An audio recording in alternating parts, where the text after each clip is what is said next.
The first time I realized my silence had been stolen and turned into something I never agreed to. I was standing near the dessert table in a pale pink bridesmaid dress that didn't quite fit right, holding a champagne flute I hadn't drunk from. My sister Erin raised her glass at the head table, her new husband beaming beside her, and said into the microphone, "And I have one more piece of wonderful news to share on this perfect day. My big sister Nina has decided to give me Grandma's apartment. She wants me and Mark to have it when we start our family. Isn't that incredible?" The room filled with applause before I could process the words. People turned toward me with bright, expectant faces. My cousin Amy raised her glass in my direction. Someone I barely recognized clasped their hands together, like I'd just announced I was curing a disease. The sound of approval washed over me, and for 3 full seconds I stood frozen, my fingers tight around the stem of the glass, my mouth slightly open but producing nothing. I had never said that. 3 weeks earlier, at a family meeting in my mother's living room, I had said I wasn't signing anything without time to think. Time. Not yes, not agreement, not some generous gift to be announced between the toasts and the cake cutting. My mother appeared beside me. She placed her hand on my elbow, her grip firmer than it needed to be, and leaned close to my ear. "Come with me. Let's take care of this while everyone's happy." She smiled as she said it, the same smile she used at Chamber of Commerce luncheons and client meetings, polished and completely unreadable. She guided me away from the cluster of guests who were still nodding and murmuring about what a beautiful gesture it was, what a good sister I was, how lovely to see family coming together. She led me to a small round table tucked behind the DJ's equipment, half hidden by a floral arrangement that must have cost more than my monthly rent. 2 chairs waited there, and on the table sat a slim leather portfolio I recognized from her office. She opened it and removed several pages, crisp and white, the kind of paper that feels important just to touch. A pen followed, heavy silver, the one she always used for contracts. "This just formalizes what Erin announced," she said, positioning the pages in front of the empty chair. Her voice was pleasant, the tone she reserved for explaining simple things to difficult clients. "It's very straightforward. You're agreeing that when the time comes, you'll transfer the apartment and your voting interest in the building to your sister. No rush on the actual transfer, obviously. This is just a statement of intent. A promise." She capped the pen and set it down beside the signature line. "It'll mean so much to Erin. You saw how happy she is. Don't let paperwork ruin her wedding day." I stared at the document. The letters shifted slightly on the page, a familiar sensation I'd lived with since 2nd grade, when Mrs. Patterson told my parents I was slow with reading, and my mother nodded like she'd been waiting for confirmation. I could read it. I just needed more time than most people, especially when the stakes were this high and my heart was beating so fast I could feel it in my temples. I picked up the pages and moved closer to the string lights draped above the table, squinting at the dense paragraphs, trying to find the key sentence that would tell me exactly what I'd be giving away. My mother watched me struggle. She didn't offer to read it aloud. She never did. "Nina." Her voice dropped, the pleasant tone thinning out. "We've discussed this. You know what it says. There's no need to make a scene." I hadn't made a scene in my entire life. That was the point. That was always the point. I set the papers down and looked past her, toward the head table where Erin was laughing at something her new mother-in-law had said, her hand resting on Mark's sleeve, her whole body radiating the confidence of someone who had never once been told she was slow or difficult or not quite what the situation required. She caught my eye for half a second, then looked away. My mother pushed the pen an inch closer. "Sit down," she said. "Let's finish this." 6 months earlier, I spent a Saturday morning standing on a ladder in my grandmother's building, running my fingers along a water stain that had bloomed across the ceiling of the third-floor hallway like a bruise. The stain had been there for 2 weeks. My mother said it was condensation. My sister, whose business degree apparently covered structural engineering, said old buildings breathed and we should leave it alone. But I kept coming back to it, photographing it with my phone, comparing the images every few days, noting how the edges spread outward in a pattern that suggested something actively leaking rather than passively existing. "It's growing," I told my grandmother that afternoon, sitting across from her at the small kitchen table in her apartment on the top floor. She had made tea, the good kind, with the loose leaves that she ordered from a shop in Seattle, and she was watching me with the expression she always wore when I talked about the building: patient, attentive, weighing. "Show me," she said. I pulled up the photos on my phone, scrolling through the sequence I'd taken over 14 days. March 3rd, the stain was roughly the size of my palm. March 10th, it had stretched toward the light fixture. March 17th, a small crack had appeared in the plaster, and the edges of the stain had darkened from tea-colored to something closer to rust. "There's a pipe in the wall behind that ceiling," I said. "I checked the original plans. It runs from the 4th-floor bathroom down to the 2nd floor. If it's leaking inside the wall, we need to open it up before it damages the joists. Another 2 weeks, and we're looking at rot, not just drywall." My grandmother nodded slowly. She was 81 years old, and she had bought this building in 1978 with money she'd saved from 23 years of working as a bookkeeper for a manufacturing company, and a small inheritance from her aunt that she'd invested instead of spending. The building was 4 stories of red brick and white trim in a neighborhood that had been working class when she bought it and was now, depending on which real estate agent you asked, either up and coming or already arrived. She lived in the top-floor apartment, which had windows on 3 sides and a view of the river if you stood in the right corner of the living room. The other 7 units she rented out, keeping the prices reasonable enough that the tenants stayed for years. Mrs. Okonkwo, on the 2nd floor, had been there since 2004.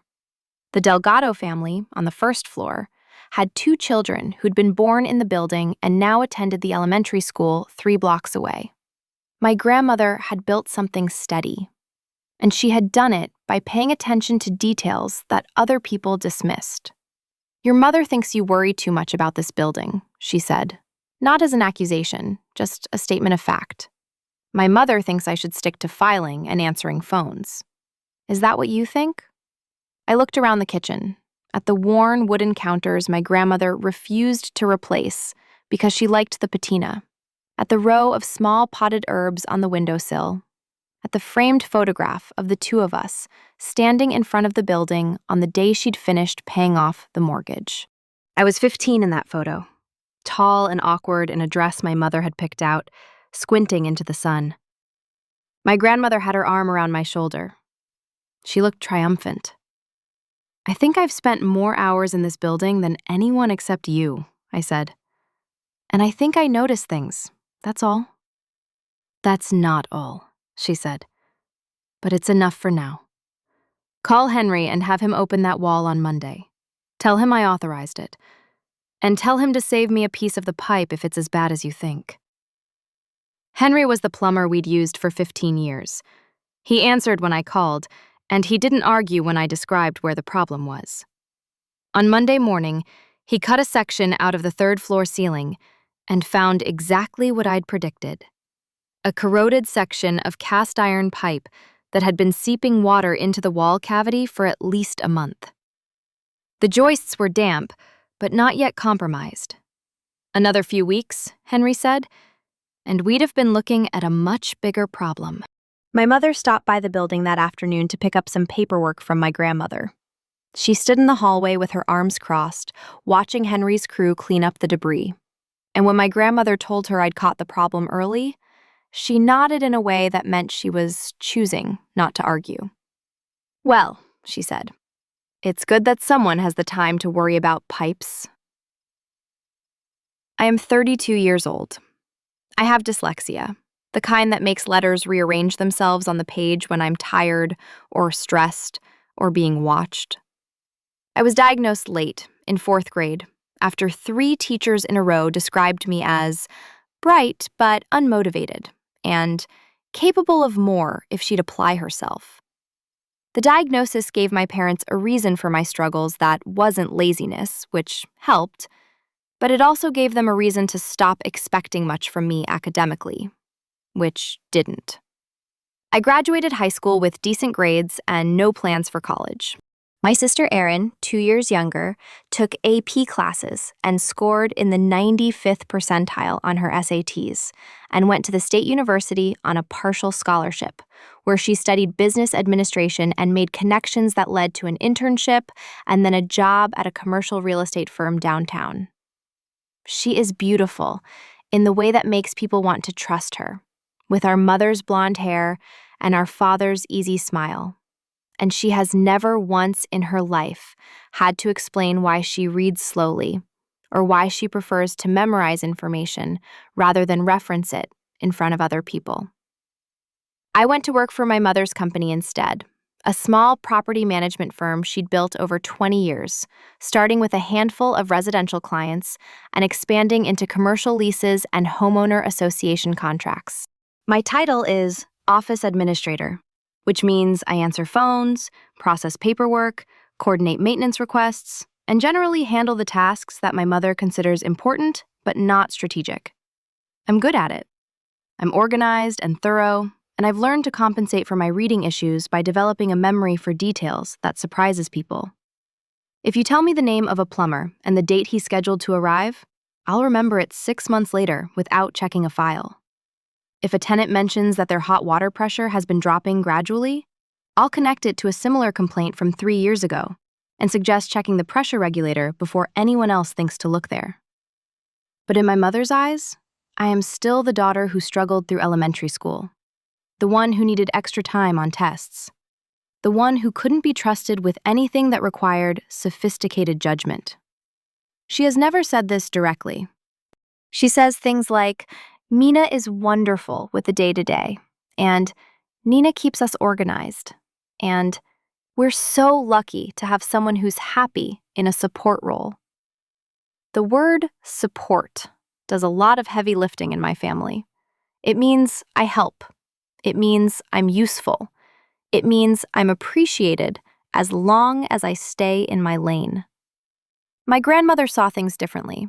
I don't know exactly when it started, the shift from me being the granddaughter who helped out to me being someone whose judgment she actually trusted.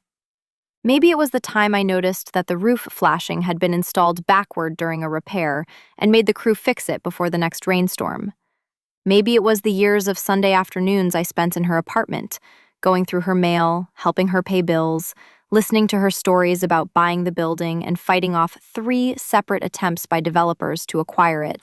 Maybe it was simply that I showed up, consistently, without being asked, while my mother and sister treated their visits like appointments to be scheduled and optimized. Whatever the reason, by the time I turned 30, I had become my grandmother's default person. If something broke, she called me. If a tenant had a concern, she asked me to handle it. If a document needed to be reviewed, she waited until I could come over and read it with her, slowly, aloud, both of us working through the dense language together. She never made me feel stupid for needing extra time. She never implied that my way of understanding was inferior. She just handed me the paper and said, "Tell me what you see." I saw a lot, it turned out. I saw patterns and inconsistencies and small details that added up to big problems if left unaddressed. I saw the way the building's heating system cycled inefficiently because no one had calibrated the thermostats in years. I saw the way the lease agreements needed updating to reflect new city ordinances. I saw the way my grandmother's eyes tired more quickly now, and her steps slowed on the stairs, and her handwriting grew shakier on the checks she signed. I saw her getting older, and I saw the building getting older with her. and I saw a future coming that no one else in the family seemed willing to look at directly. My sister Erin saw a different future. In her version, she would eventually take over the family business, combining my mother's company with her own growing reputation in commercial real estate. She and Mark would move into my grandmother's apartment once it became available, renovate it, raise children there, and manage the building as an investment property rather than a home.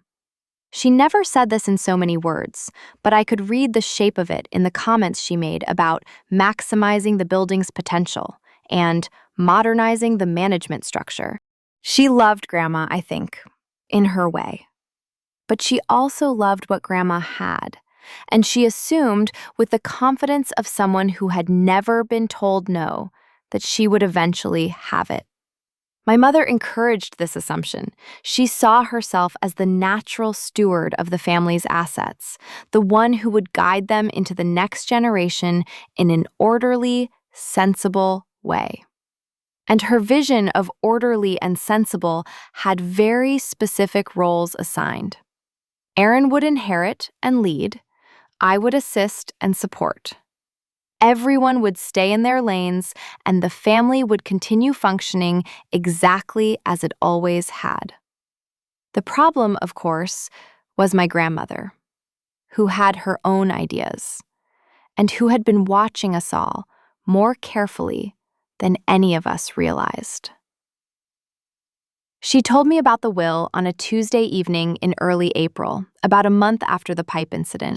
She asked me to come up to her apartment after work, which wasn't unusual. But when I arrived, she had the good tea ready and a plate of the shortbread cookies she only made for special occasions.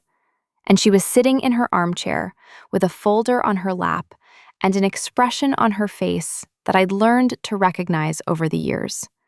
The expression of someone who has made a decision and is prepared for the consequences. "Sit down, sweetheart," she said. "I have some things to tell you, and I need you to listen all the way through before you say anything." I sat. I listened. She told me that she had revised her will the previous month, that she had thought about it for a long time, years really, and that she had made her decision based on what she had observed, not on what anyone had asked for. That when she died, I would receive two things: the apartment on the top floor, and the deciding voice over any future sale or major change to the building. "Your mother's company can keep handling the day-to-day work," she explained. "But the decisions that determine what happens to this place long-term will need your agreement. No one will be able to sell it or change it beyond recognition unless you believe it's right." I opened my mouth. She held up her hand. "I know what you're going to say. You're going to say it should be equal. You're going to say Erin deserves as much as you. You're going to say you don't want to cause conflict." She leaned forward, her eyes sharp and clear. "And that's exactly why it has to be you. Because you're the only one who will protect this place for what it is, not for what it could be sold for." "Grandma, I can't. I mean, I'm honored, but Erin will be devastated, and Mom will never accept this, and I don't have the qualifications to run a building. I don't even have a degree." "You have something better than a degree. You have 10 years of showing up. You have eyes that catch what other people miss. You have a memory that holds every detail of this building, like it's part of you." She reached out and took my hand. "And you have something else, Nina. You have the ability to make decisions without needing to be the one who gets the credit. That's rarer than you think." I wanted to argue more. I wanted to tell her that this would tear my family apart, that my mother would see it as a betrayal, that Erin would feel robbed. But my grandmother's grip on my hand was firm, and her expression was final, and I understood that she hadn't made this decision lightly. She'd been watching the family dynamics for years, the same way she watched the building systems, tracking the slow leaks and the stress points and the places where things were starting to fail. "There's something else," she said, and her voice changed, becoming harder. "Something I need to tell you about the lake house." The lake house had been in our family since before I was born. A small cottage on a small lake, about 2 hours north of the city. Nothing fancy, but it was where my grandmother had spent summers as a child and where she'd taken me and Erin when we were young. 3 years earlier, it had been sold. That was the official story. My grandmother had decided to sell it. The proceeds had gone into her retirement accounts, and the family had moved on. I remembered the sale happening while my grandmother was in the hospital for a knee replacement, and I remembered thinking at the time that it seemed fast, but I hadn't questioned it. My mother had handled everything. I don't remember agreeing to the sale, my grandmother said. I found out 3 months ago when I was going through old tax records and noticed the date. I was in the hospital that day, Nina. I had given your mother a limited power of attorney to handle my bills while I recovered. That's all I remember authorizing. The words landed in my stomach like stones. Your mother told me afterward that selling it had been practical, that the money would help with my care, and that I didn't need the burden of a second property. But when I checked my accounts, I couldn't trace all of the proceeds. Do you think she took it? I asked. I don't know yet. I've hired someone to trace the money, and my lawyer is reviewing exactly what that power of attorney allowed. Quietly.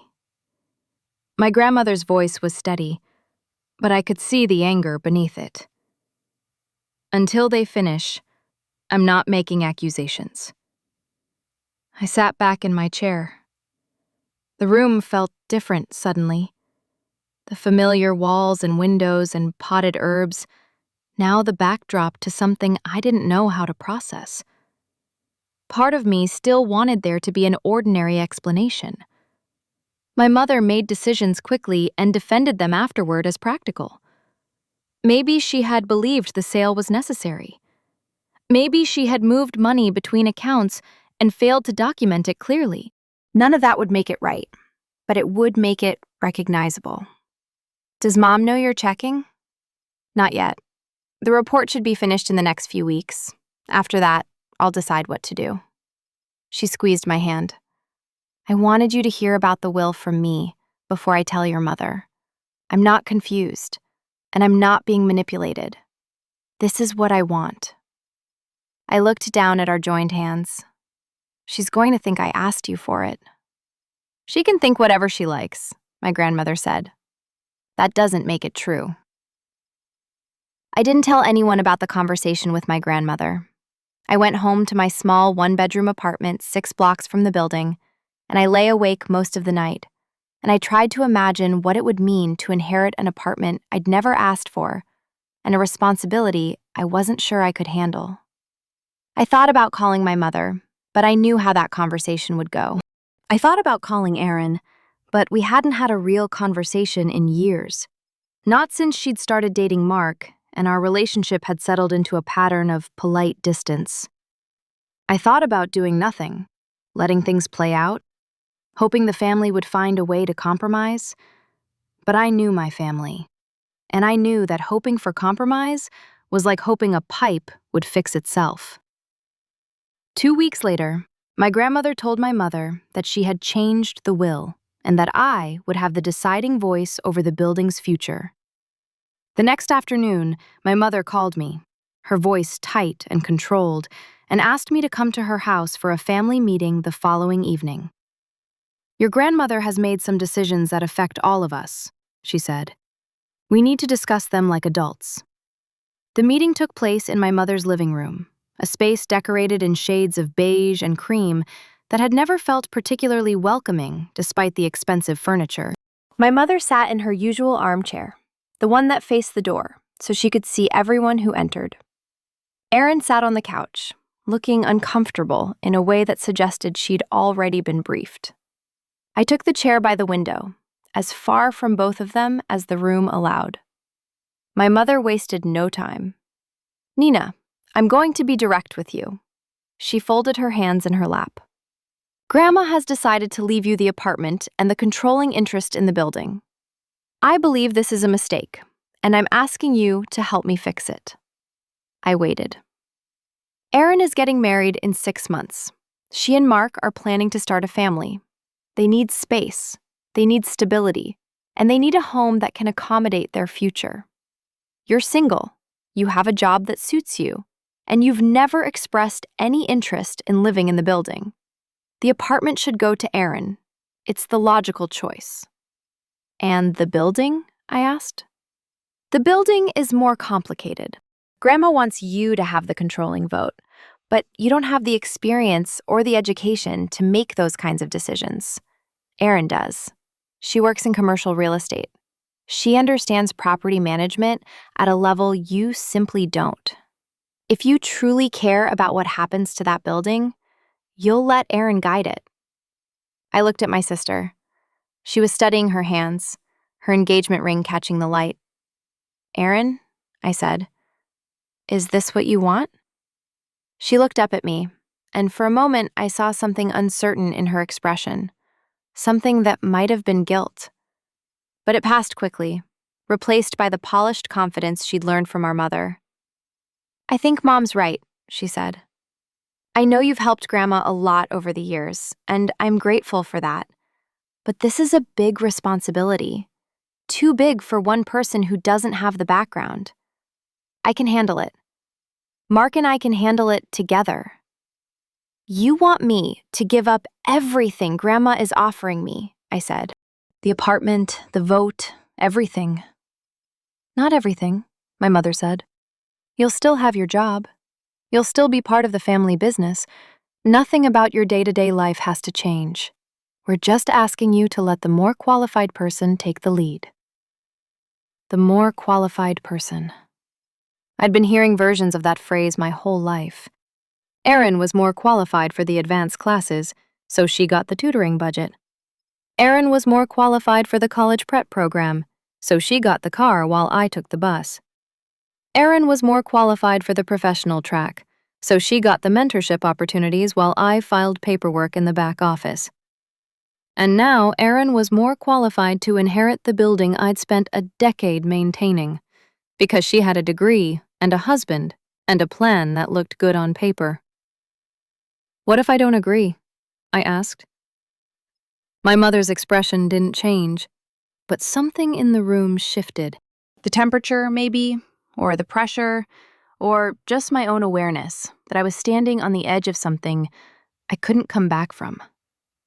"Then you'd be putting your own pride ahead of your sister's future," she said. "And I don't think you want to be the person who does that." "I'm not saying I agree or disagree," I said, and I could hear my voice wavering, could feel the old impulse to smooth things over, to make everyone comfortable. "I'm saying I need time to think about this. I need to understand exactly what I'd be giving up, and what it would mean for Grandma's wishes, and whether there's a way to make this work for everyone." "There isn't," my mother said. "Grandma has made her position clear. She won't change the will unless you ask her to. That's why I need you to sign something. A letter, a statement of intent. Something that shows you plan to transfer the assets to Erin when the time comes. That way, even if Grandma won't change the will, everyone knows where things stand. You want me to promise, in writing, that I'll give Erin everything. I want you to do the right thing for your family." I looked at my sister again. She was watching me now, her expression carefully neutral, but I could see the tension in her shoulders. She wanted this. She believed she deserved this. And on some level, I understood why. She'd been told her whole life that she was the talented one, the capable one, the daughter who would carry on the family legacy. The idea that our grandmother saw things differently must have felt like the ground shifting beneath her feet. But that didn't mean I had to give her what she wanted. "I can't sign anything right now," I said. "I'm sorry. I need more time." The silence that followed was heavy and complete. My mother's face didn't change, but I saw something flicker in her eyes, something cold and calculating that I'd seen before, in business meetings and tense negotiations. She was recalibrating. She was recognizing that her first approach hadn't worked, and she was already planning her next move.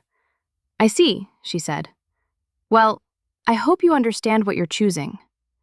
She didn't say what I was choosing. She didn't need to. The threat was clear enough in the way she stood up, in the way Erin followed her lead, in the way the meeting ended without anyone saying goodbye. The next 6 weeks were a masterclass in how to isolate someone without ever raising your voice. It started small. My mother stopped inviting me to Sunday dinners, not with an announcement, just with an absence of invitations. I'd call to ask what time I should come over, and she'd say, "Oh, we're not doing it this week." And then I'd see photos on social media of Erin and Mark and my parents eating together, the table set for 4. Then the phone calls changed. My mother still called me about work, but the conversations were clipped and professional, as if I were an employee she was managing, rather than a daughter she cared about. She didn't ask how I was doing. She didn't mention my grandmother.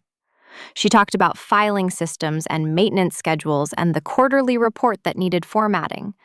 And when I tried to steer the conversation towards something personal, she found a reason to hang up. Then the relatives started reaching out.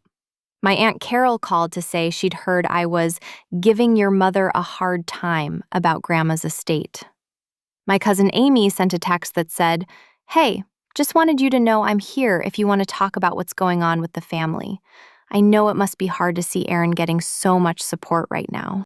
The messages were framed as concern, but I could feel the judgment beneath them. The assumption that I was the problem, that I was being difficult, that I was putting my own interests ahead of the family's harmony.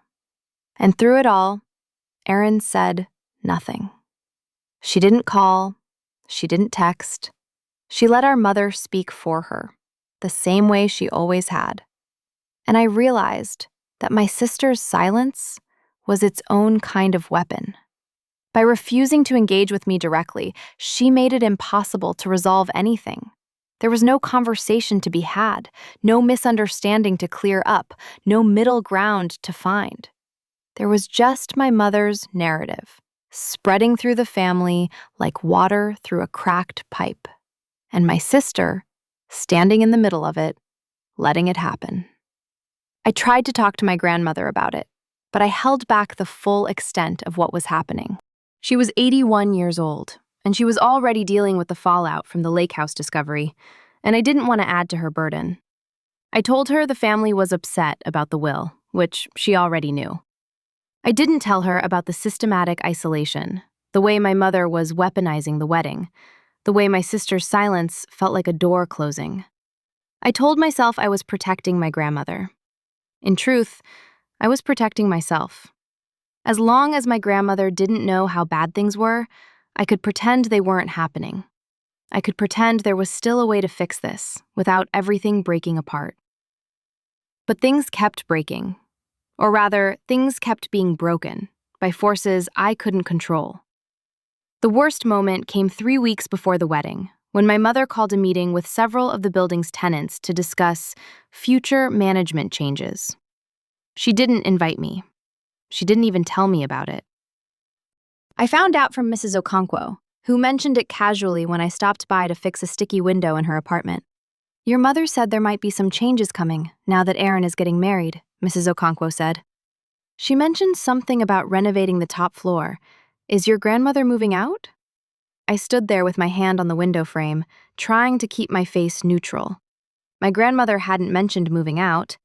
No one had discussed renovating the top floor.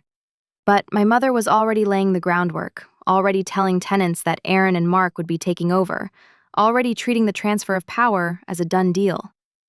"No," I said, "my grandmother isn't moving anywhere, and nothing's been decided about the top floor."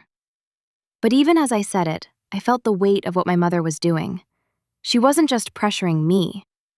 She was creating a narrative so complete, so widely distributed, that by the time I tried to contradict it, I would sound like the one causing trouble. She was making my silence into consent. And she was doing it so skillfully that I didn't even realize it was happening until it was already done. The forensic accountant's report arrived on a Wednesday, 3 weeks before the wedding. My grandmother called me up to her apartment and spread the pages across her kitchen table, and we read through them together, slowly, the way we always did. The report was clear. 3 years earlier, while my grandmother was in the hospital recovering from knee surgery, my mother had used a limited power of attorney to sell the lake house. My grandmother's lawyer confirmed that the document did not authorize real estate transactions. The closing had gone through without anyone properly checking those limits. The sale paperwork carried my mother's signature on my grandmother's behalf and was dated the same day my grandmother had been under general anesthesia. The accountant traced the proceeds into an account my mother controlled. Some money eventually reached my grandmother's retirement account. The rest went toward my mother's debts, a car in her name, family expenses, and Erin's wedding. The picture was clear enough. My mother had sold property she had no right to sell and hidden the decision behind a story about practicality. I sat at the kitchen table and felt something shift inside me. Not anger exactly. Something colder than anger. Something that felt like the final piece of a puzzle clicking into place. All my life, I had believed that my mother acted out of genuine conviction, that she truly thought Erin was more capable, more deserving, more suited for leadership, that her preference for my sister, however painful, was grounded in a sincere assessment of our abilities. I had believed that the pressure she was putting on me now, however aggressive, came from a place of wanting what was best for the family. But this was different. This wasn't about what was best. This was about control. My mother had decided the lake house should be sold, so she sold it. She had decided the proceeds should go toward her debts and Erin's wedding, so she took them. She had decided the family didn't need to know, so she lied. And now, she had decided that my grandmother's will was a mistake, that the building should go to Erin, that my role was to step aside quietly. And she was applying the same playbook she'd used before: pressure, manipulation, and the assumption that everyone else's agreement was optional. She didn't believe Erin was more deserving. She believed she herself was the only one who should decide anything. And everyone else's consent was just a formality to be managed. "She's not going to stop," I said aloud. My grandmother didn't answer immediately. She folded the report closed and waited.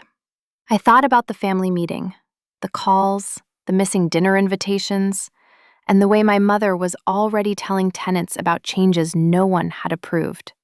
Until that moment, I had kept trying to fit her behavior into a version of the world where she was harsh but sincere, where she favored Erin because she truly believed Erin was more capable. The report left no room for that version. My mother had not chosen the better qualified person. She had chosen herself as the only person whose consent mattered. "I haven't told you everything," I said. Then I told my grandmother about the family meeting, the calls from relatives, the dinners I had been excluded from, and the conversation Mrs. Okonkwo had repeated to me. I told her how many times I had said I needed time, and how my mother kept treating that as a temporary inconvenience rather than an answer. When I finished, my grandmother looked tired, but not surprised. "I'm done letting them answer for me," I said. "If Mom asks again, the answer is no. If she tells people I agreed, I'll correct her." "All right," my grandmother said. "And she shouldn't still have access to your accounts." "That is already being revoked," my grandmother said. "The current authorizations will be gone next week." Outside the window, the late afternoon sun was slanting across the river, turning the water gold. I had spent so many hours in this apartment helping, sorting mail and making myself useful. For the first time, usefulness did not feel like the price of being allowed to stay. "The wedding is in 3 weeks," I said. "She promised not to bring this up there." My grandmother's mouth tightened slightly. "Then she should keep her promise." I wanted to believe she would. I decided to go for Erin, not because the conflict was resolved, but because I had no intention of surrendering another family moment before it happened. The wedding took place at a renovated barn about 40 minutes outside the city. All exposed beams and fairy lights and carefully arranged wildflowers. I wore the pale pink bridesmaid dress my sister had picked out, the one that didn't quite fit right because she'd ordered it without asking my measurements, assuming I was the same size as her other bridesmaids. I stood through the ceremony with a fixed smile on my face, watching my sister exchange vows with Mark, watching my mother dab at her eyes in the front row, watching the family that had spent the past 2 months systematically excluding me perform togetherness for an audience of 150 guests. At the reception, I found a seat near the back, next to my cousin Amy's husband, who was more interested in his phone than in conversation. I watched the toasts, the first dance, the cake cutting.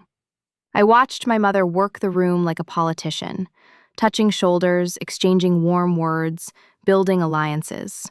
She didn't look at me once. And then Erin stood up. She had already given her thank you speech, the standard list of acknowledgments and appreciations. But now she was raising her glass again, and the microphone was back in her hand, and her smile had taken on a quality I didn't recognize. "I have one more piece of wonderful news to share on this perfect day," she said. "My big sister Nina has decided to give me Grandma's apartment. She wants me and Mark to have it when we start our family. Isn't that incredible?" The applause, the faces turning toward me, the woman I didn't recognize clasping her hands, and then my mother at my elbow, her grip too tight, her smile too smooth, guiding me away from the guests, away from the celebration, toward a small table tucked behind the DJ's equipment, where a leather portfolio waited with my name on it. I stood at that table, the pages in my hands, my mother's voice in my ear. The letters shifted on the paper, the way they always did when I was stressed, but I forced myself to focus. I found the key paragraph, the one that spelled out what I'd be agreeing to. A transfer of all interest in the apartment upon my grandmother's death. A waiver of my voting rights in the building trust. A statement that the decisions were made freely and without coercion. Freely, without coercion. The words sat on the page like a joke no one was supposed to laugh at. I looked up. Erin was still at the head table, but she was watching me now. Our eyes met. I tried to read her expression, to find something in it that I could work with. But what I saw was expectation. She expected me to fold. She expected me to sign. She expected me to be the same Nina I'd always been, the one who smoothed things over, the one who stayed in her lane, the one who let silence speak for her. My mother pushed the pen an inch closer. "Sit down," she said. "Let's finish this." I didn't sit down. I closed the portfolio. I set it back on the table, and I looked my mother in the eye for what felt like the first time in my adult life. "I'm not signing this." Her expression flickered, just for a moment. Then it steadied. "Nina, we've been through this. You agreed. You told Erin. She just announced it to everyone." "I didn't tell Erin anything. I never agreed to give her the apartment. I never agreed to give up my vote. I told you both weeks ago that I needed time. That's what I said. Time, not yes. You took my silence and you turned it into something I never gave you." "That's not what happened." "It's exactly what happened. You just announced it to a room full of people so I'd be too embarrassed to say no. That's what this is. That's what the papers behind the DJ booth are. It's not a formality.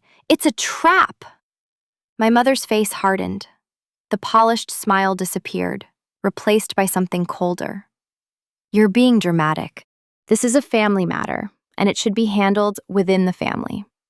Your sister needs that apartment. She's starting a life. You're standing in the way of that because of pride. This isn't about pride. This is about you deciding what belongs to everyone else and expecting no one to push back.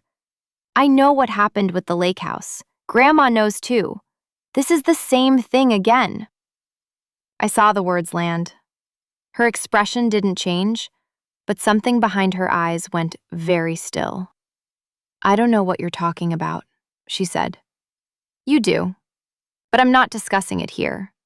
I'm telling you I won't sign.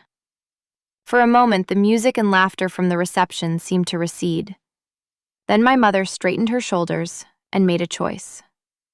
Erin, she called, her voice carrying across the room. Come here, please. Your sister is confused about some things, and I need your help. Erin approached slowly, her wedding dress rustling against the floor. She looked at me, then at the portfolio, then at our mother.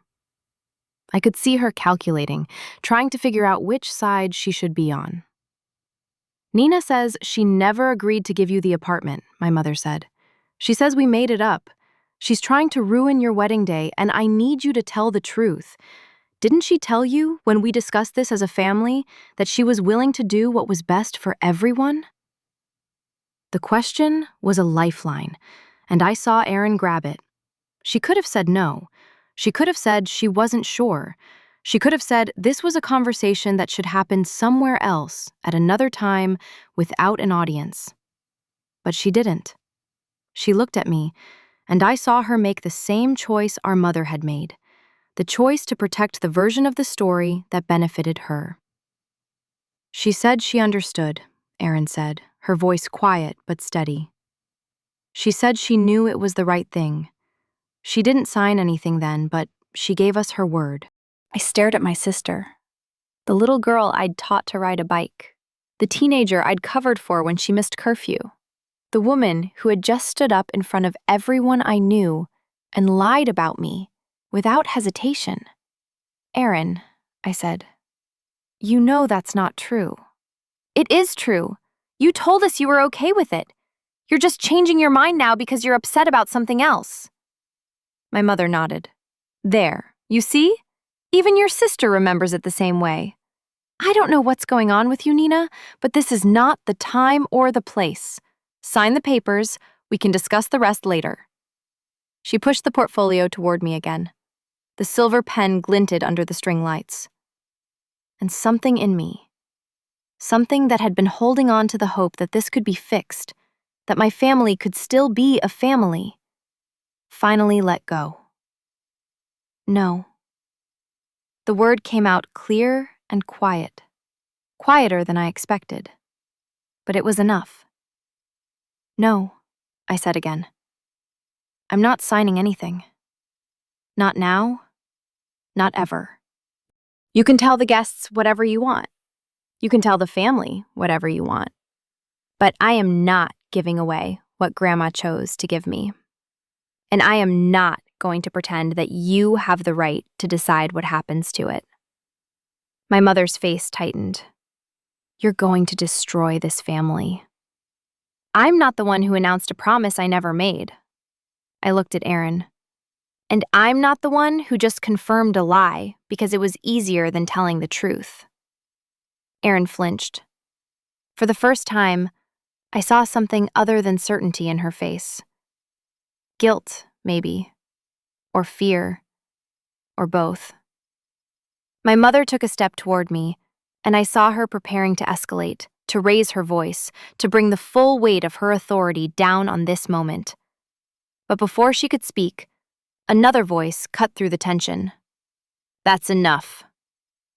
My grandmother was standing a few feet away, her cane planted firmly on the floor, her eyes sharp and unblinking.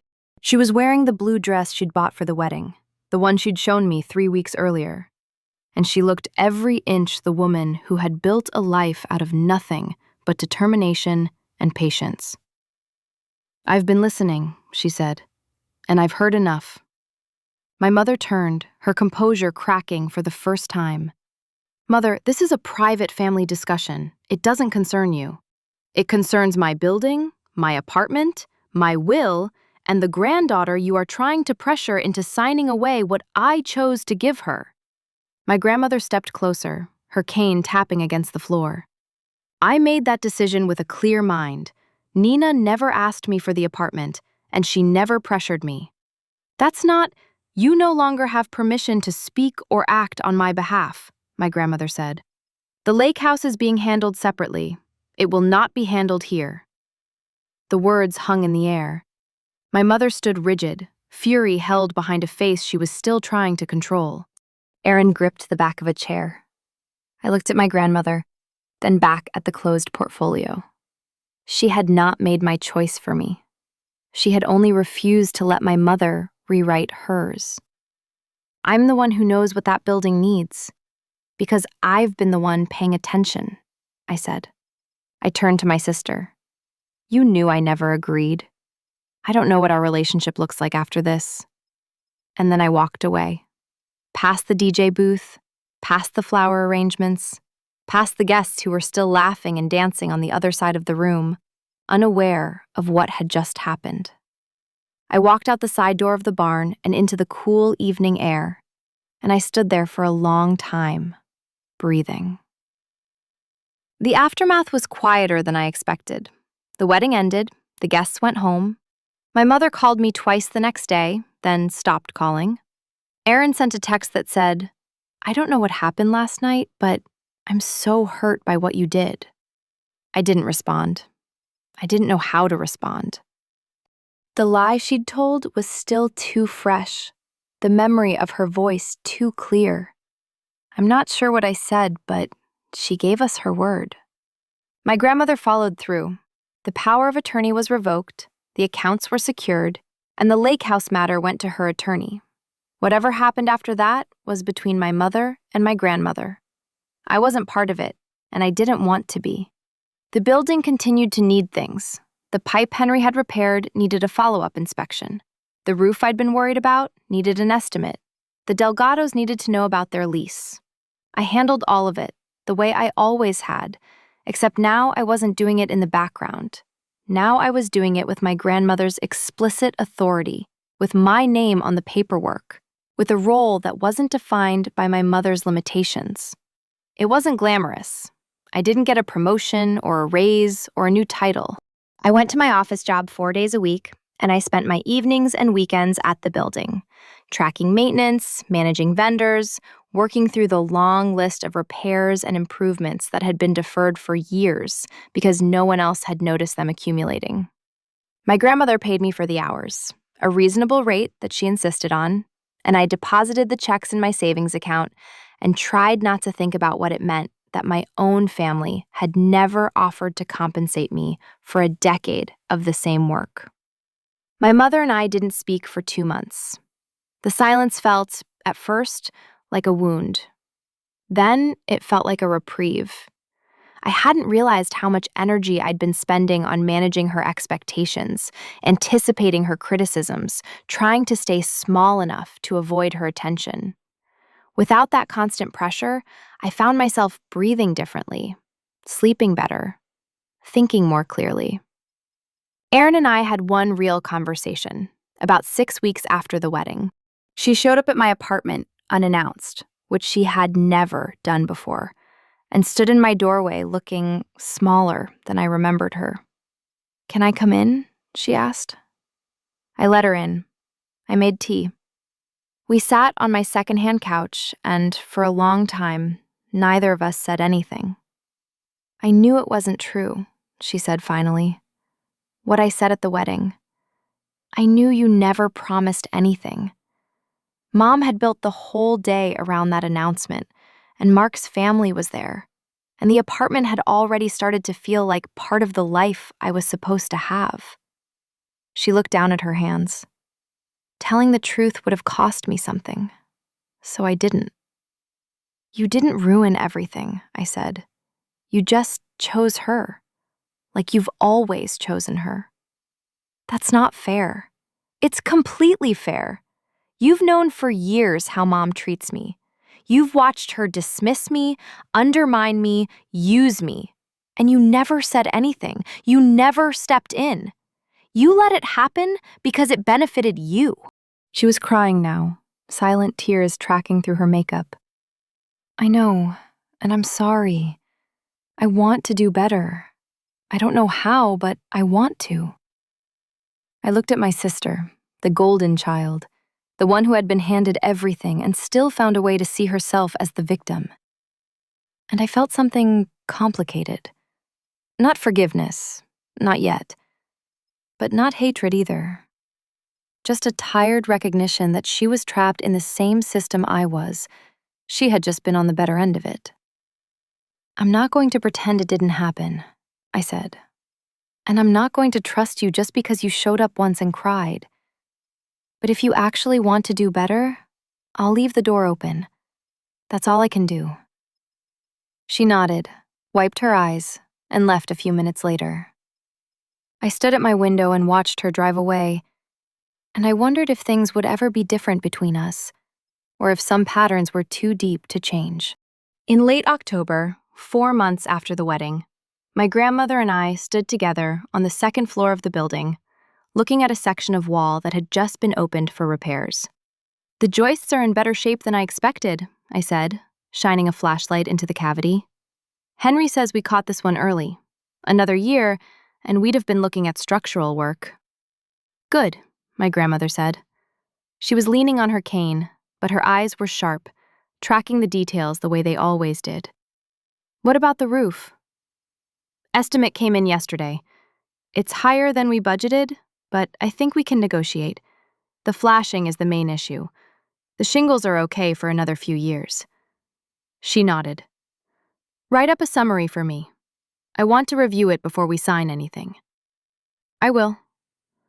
We stood there for another moment, the sounds of the building settling around us, the distant hum of traffic, the murmur of a tenant's television filtering through the floor above.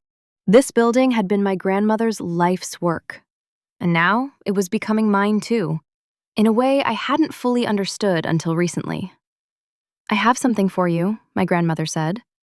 She reached into her bag and pulled out a worn, leather-bound journal, the one I'd seen her write in for years. "This is the building log. Repairs, improvements, contractor information, tenant history. I've kept it since 1980. I think it's time you had it." I took the journal carefully. It was heavy, the pages soft from decades of handling, my grandmother's handwriting filling the lines with dates and notes and observations. I opened it to a random page and saw an entry from 1994. "Replaced boiler. Cost $4,200. Used Henderson Mechanical. Good work. Expensive, but reliable. Check annually." "Grandma, I can't take this. You've been keeping this for 40 years. And now you'll keep it for however long you're here." She smiled and placed her hand over mine on the cover. I closed the journal. The leather was warm from her hands. "I'll take care of it," I said. "The journal, the building, all of it." "I know you will," she said.